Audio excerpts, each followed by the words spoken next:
ఎందుకంటే ఈరోజు రైతుల కోసం జగన్మోహన్ రెడ్డి గారు ఈ లిఫ్ట్ ఇరిగేషన్ను తీసుకురావడం జరిగింది.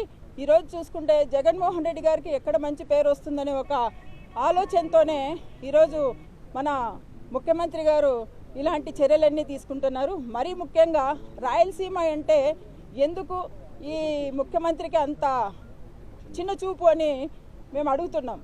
ఈ రాయలసీమలోనే పుట్టారు, రాయలసీమలోనే పెరిగారు, రాయలసీమ వాసి అని చెప్పుకుంటారు. అలాగే ఈరోజు రాయలసీమలోనే అధికారం నేను రాయలసీమ వాసిని, దాంతోనే అధికారం చలాయిస్తున్నారు.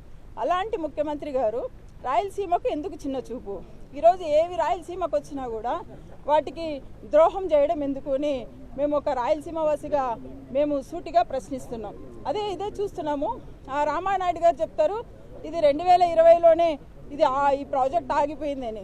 అదే మేము ఈరోజు చెప్తున్నాం 2020లో కాదు, 2020లో మే 5వ తేదీన జగన్మోహన్ రెడ్డి గారు మళ్ళీ ఈ ప్రాజెక్టును చేయడం జరిగింది. సో పేద ప్రజల కోసం, రైతుల కోసం జగన్మోహన్ రెడ్డి గారు ముందున్నారని తెలియజేస్తున్నాం. మరీ ముఖ్యంగా ఈ సందర్భంగా తెలియజేయడం ఏంటంటే ఈ ముఖ్యమంత్రి గారు రాయలసీమకు న్యాయం చేయాలి. రాయలసీమ ఎంతో వెనుకబడిన ప్రాంతమని తెలిసి కూడా ఈరోజు రాయలసీమకు అన్యాయం చేస్తున్నారు.